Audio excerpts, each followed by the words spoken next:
ኢትዮጵያ ለጋዛ ሰላም አስከባሪ ኃይል እንድታወጣ በአሜሪካ ተጠየቀች። ይህ ትልቅ የዲፕሎማሲ ስኬት ነው ያሉ ብልጽግናዎች ሲፍነከነኩ አየው። በቅድሚያ የራስን ሰላም አስከብሮ የሌላውን ሰላም ማስከበር የተቀደሰ ተግባር ነው። ነገር ግን የራስ ሀገር ተረብሾ የሌላውን ሰው ሀገር ሰላም ላስከብር ማለትም ለበጣ ነው። ቢገባንስ የአሜሪካኖች ጥያቄ ሊያመን እንጂ ሊያፍነከነከን አይገባም ነበር። ጥያቄው ሰው ዝቅ ማለታችንን የኛ ህይወት ዋጋ ከነሱ ህይወት ዋጋ ማነሱን የሚያሳይ ነው። እነሱ ልጆቻቸውን አይልኩም። ለምን? የልጆቻቸውን ህይወት ዋጋ በገንዘብ የማይተመን ከፍተኛ ስለሆነ ነው። የአንድ ዜጋቸው ሞትም መናወጥንም ሊፈጥር ስለሚችል ነው። ስለዚህ የሰው ህይወት በገንዘብ ወደሚገዛበት ደሃ ሀገሮችን ፊታቸውን አዞሩ። የነሱ ገንዘብ ከኛ ህይወት ጋር እኩል ነው ብለውም አመኑ። እናም ገንዘብ እንስጣችኋለን፣ እናንተ ጋዛ ገብታችሁ ሰላም አስከብሩልን አሉ። በዚህ መሃል ስለሚሞተው ሰው ገንዘብ እንከፍላለን ብለው ቃል ገቡ። አዎ ምዕራባውያን ገንዘባቸውን እንጂ ልጆቻቸውን ወደ ሞት ሜዳ አይልኩም። የደስታ ምንጭም እንግዲህ ይህ ነው። የራስን ህይወት ዋጋ ዝቅ በሚያደርግ ወይም የህይወትን በገንዘብ የሚለውጥ ነገር ነው የተፍነከነክ ነው። ይህ የሀገር ውድቀት ማሳያ እንጂ የዲፕሎማሲ ድል አይደለም። ምዕራባውያን ወይም ሀብታም ሀገሮች እንደ ድሃ ሀገሮች እኩል ሰላም አስከባሪዎች ቢያዋጡ ግን ጥያቄውን ማየት ይቻል ይሆናል። እውነታው ግን እንደዚህ አይደለም። አብይ አህመድ የትራምፕን ትኩረት ለማግኘት ወይም እየወደቀ ያለውን ኢኮኖሚ ለማረጋጋት ወይም ለገጽታ ግንባታ ሲሉ ወታደሩን ወደ ጋዛ ሊልክ ይችላል። ጋዛ ግን ላይቤሪያ አይደለም። ብዙ ፍላጎቶች የሚተረማመሱበት ቦታ በመሆኑ መውጣቱ እንደ መግባት ቀላል ላይሆን ይችላል። ዳፋውም ከትውልዱ ትውልድም ሊሸጋገር ይችላል ሲልም ይናገራል ጋዜጠኛ ፋሲል የኔዓለም። የጋዛ የሰላም ጥሪ ማስከበር አይደለም። የሰላም ማስከበር ጥሪ በተባበሩት መንግስታት ድርጅት ወይም በሀገራዊ ድርጅት በኩል ነው የሚመጣው። የተባበሩት መንግስታት ድርጅት እስካሁን በዚህ ጉዳይ ላይ ተሰብስቦ ውሳኔ አልሰጠም።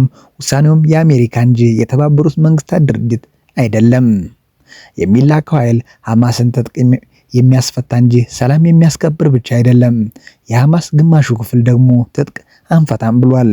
ስለዚህ ትጥቅ ማስፈታለሁ ብሎ የገባው ኃይልም ትጥቁንም ፈቶ ሊመለስ ይችላል።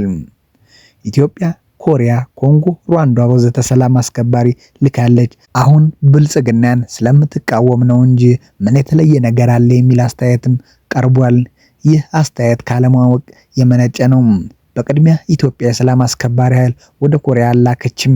የተባበሩት መንግስታት ድርጅት የጸጥታው ምክር ቤት በአንቀጽ 7 በተቀመጠው የጋራ መከላከል መርህ መሰረት ያሳለፈውን ውሳኔ ተከትሎ ኢትዮጵያ ሰላም አስከባሪ ሳይሆን ተዋጊ ኃይል ወደ ኮሪያ ልካለች። በሰላም አስከባሪ ኃይልና በተዋጊ ኃይል መካከል ሰፊ ልዩነት አለ። የመጀመሪያው ገለልተኛ ነው። ራሱን ከጥቃት ለመከላከል ካልሆነ በስተቀር እርምጃ አይወስድም። ሁለተኛው ግን ከአንደኛው ጋር ወግኖ ሌላውንም የሚዋጋ ነው። ሁለተኛው ኮንጎ፣ ሩዋንዳ፣ ላይቤሪያ፣ ዳርፉር ወዘተ የዘመት ነው። በአህጉራዊ ድርጅት አፍሪካ ህብረትን በተባበሩት መንግስታት ድርጅት እውቅና ነው። ይህ አህጉራዊ ኃላፊነትን የመወጣት ተግባር ነው። በእነዚህ ጊዜዎችም ኢትዮጵያ እንደዛሬው ሳይሆን አንጻራዊ ሰላም ነበራት። የአሁኑ የዘመቻ ጥያቄም የቀረበው በተባበሩት መንግስታት ድርጅት ወይም በአፍሪካ ህብረት በኩል ሳይሆን በአሜሪካ ነው። እናም የጋዛውን የቀደሙት ታሪኮችንም የሚያስመልስላቸው የለም። እንደሚታወቀው ኢትዮጵያ የእስራኤል ደጋፊ ተደርጋ ትፈረጃለች። አሁን ሐማስን ትጥቅ ልታስፈታ ገባች የሚል ቅስቀሳ ቢደረግም ሐማስ ትጥቅ መፍታት የማይፈልገው የአረብ የተወሰነውን ክፍል እንዴት ሊያየን እንደሚችል ማሰብ ይገባል። በአገራችን ያሉ አንዳንድ ሙስሊሞች ጉዳዩን በቀላሉ ላዩት አይችሉም። አሜሪካ ሰላም አስከባሪ ሰራዊትም መላክ ካቆመች ቆይታለች። በተለይ በሶማሊያ ከደረሰባት ውርደት በኋላ በጣት የሚቆጠሩ አዛዦቿን እንጂ እግረኛ ሰራዊት አትልክም። የምትልከውም ገንዘቧን የጦር መሳሪያዋን ነው። በ2024 የወጣ መረጃ ሳይ በዓለም ላይ ከተሰማሩ 60 ሺህ የሰላም አስከባሪ ኃይሎች መካከል አሜሪካውያን 11 ብቻ ናቸው። እነሱም ቢሆን ቢሮ የሚቀመጡ አዛዦች ናቸው። ሌሎች እኛው ነን ሲልም ይናገራል ጋዜጠኛ ፋሲል የኔዓለም። መንግስት ያቋቋመው የሰብአዊ መብት ድርጅትም ኢሰመኮ ዛሬ ባወጣው መግለጫ በጋምቤላ ህዝብ እያለቀ ነው፣ መንግስት በፍጥነት ወታደር ይላክ ሲልም ጥሪ አቅርቧል። አዎ እኛንስ መቼም አትሰሙንም፣ የራሳችሁን ድርጅት የምትሰሙ ከሆነ ከጋዛ በፊት ወታደሩን ጋምቤላ ላኩትና የዚህን ምስኪን ህዝብ ህይወትም ታደጉት ሲልም ይናገራል። ጋዜጠኛ ፋሲሌን ያለም በፌስቡክ ባጋራው መልእክት ኢትዮጵያ ከየት ወደ የት? ቀውስ ጠማቂው ብልጽግና አገዛዝ በምስራቅ አፍሪካ ውስጥም አዲስ የማያባራ ጦርነት ለመፍጠር እየሰራ ይገኛል። በተለይም የአፍሪካ ቀንድ ጂኦፖለቲክ ተለዋዋጭ በሆነበት ምስራቅ አፍሪካና ከቀይ ባህር ጋር የተያያዘ የግልፍት ሀገራት ፍላጎትም የኢትዮጵያ ሀገራት መንግስት ላይ አዲስ ፈተናም ሆኗል። በወታደራዊ ቴክኖሎጂና ፋይናንስ እገዛ በአፍሪካ ቀንድ ያሉትን ሀገሮች ሰላም የመንሳት ፕሮጀክትም ከፈረንጆች 2021 ጀምሮ እስካሁን ድረስ ተጠናክሮ የቀጠለ ሲሆን የግጭት መነሻዎች ደግሞ የምዕራባውያን የገልፍ ሀገራትን አጋዥ ወታደር ፖሊሳቸው ውጤት ነው። በምስራቅ አፍሪካ ውስጥ የሚካሄዱት ጦርነቶችና ግጭቶች ዓላማቸው ቀጠናውን የሙት መንግስታት ወይም የደካማ መንግስታት መናኸሪያ ለማድረግ ሲሆንም ሀገራቱ ራሳቸውን ችለው እንዲቆሙ ነው። በውክልና ጦርነት ውስጥ ሰላምን ማናጋት ነው፣ አሊያም ሀገራት ልክ እንደ የመንና ሊቢያ ማድረግ ነው። ቀጥሎም በውክልና ጦርነት እንዲፈርሱ ወጥመድ ውስጥም የገቡ ሀገራት ደግሞ ሱዳን፣ ኢትዮጵያ፣ ጅቡቲ፣ ሶማሊያና ኬንያም ይገኙበታል። በተለይም ሱዳን ኢትዮጵያ ላይ የተባበሩት አረብ ኤምሬትስም የምስራቅ አፍሪካ ያለ የበላይነትን ለመያዝ በሚል ሙሉ የሀገሩትን የውስጥ ሰላም እያናጋች ትገኛለች። ዩናይትድ አረብ ኤምሬትስ ዓላማ በሱዳንና ኢትዮጵያ የእርስ በርስ ግጭት የቀይ ባህር ቀጠናን መቆጣጠር፣ የሀገራቱ ሀብት ጭምር የመቀራመት እሳቤ ነው። በአብይ አህመድ ይሁንታ አማካኝነት ለሱዳን ፈጥኖ ደራሽ ኃይልም በርካታ ድጋፎች እየተሰጠ ይገኛል። የዩናይትድ አረብ ኤምሬትስ በኬንያ የሚገኘውን ላሙ ወደብንም ድርጅቷ በሆነው ዴፒ ወርልድ አማካኝነት ለረጅም ዘመናት የገዛችው ሲሆንም ቤንሻንጉል ጉሙዝ ክልል አሶሳ አካባቢ አርኤስኤፍአይ የሱዳን ፈጥኖ ደራሽ ኃይልም ላቋቋመው አዲሱ ወታደራዊ ቤዝም ድሮን ጨምሮ ከባድ መሳሪያዎችን እየገቡ መሆኑም ታውቋል። የአብይ አህመድ መንግስት የኢትዮጵያን አንጡራ ሀብትም ለዩናይትድ አረብ ኤምሬትስ አሳልፎ በመስጠት በርካታ ተፈጥሯዊና የሰው ሰራሽ ቅርሶችንም እያወደመ ሲሆንም በዋናነት ወርቅን በኮንትሮባንድ ከናይጄሪያና ከቱርክ ጭምር ወደ ሀገር ውስጥ በማስገባት ለመሐመድ ቢን ዛይድ መንግስትም እየሰጠ ይገኛል።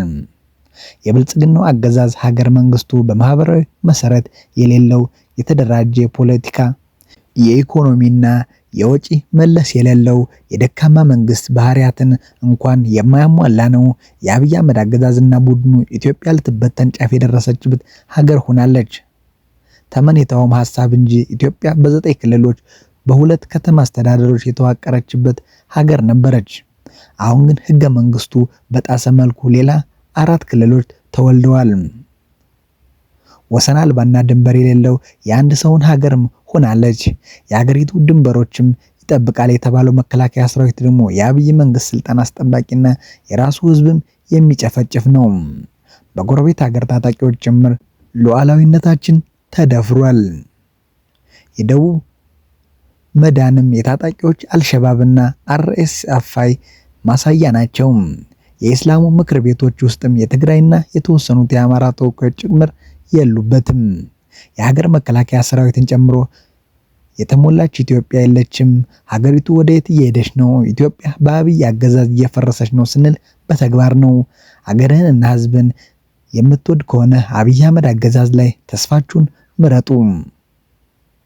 የአብይን ስርዓት ሀገር አፍራሽና ኢትዮጵያን ታሪኳንም የሚወድም ስርዓት ነው። ሀገርን ለባዕዳን አሳልፎ መስጠት ታሪኳን አዋርዶና በፍርስራሿ ላይም አዲስ ሉዓላዊ ሀገር ለመፍጠርም እየተደረገ ያለው ጥረት ህዝባችንም ሊያክሽፈውና ሀገርን ከብተና ሊያድነው ይገባል። የሰሞኑ የጋምቤላ የእርስ በርስ ጦርነት ጭምር በአማራ በትግራይ እና በኦሮሚያ ክልል እየተካሄደ ያለው ጦርነት መቋጫው ኢትዮጵያ ማፍረስ ነው። ኢትዮጵያ ሀገር ሆኖ መቀጠል የሚያሳስባቸው ሁሉ በአብይ አህመድ መንግስት ላይ ከአመጽ ኃይሎች ጎንም ልትሰለፉ ይገባል። የሀገር ሁሉና ጉዳይ የሚያሳስበው ማንኛውም ዜጋ ሀገሩን የማዳን ኃላፊነት እንዲወጣ እያሳሰብን በአብይ አህመድ መንግስትና በስርዓቱ ላይ ደግሞ የማያዳግም እርምጃ መውሰድ አማራጭ የሌለው ተግባር ነው ሲልም የአማራ ፋኖ ብሔራዊ ኃይልም አሳስቧል። ስላዳመጣችሁ እናመሰግናለን። ቸር ቆዩልን።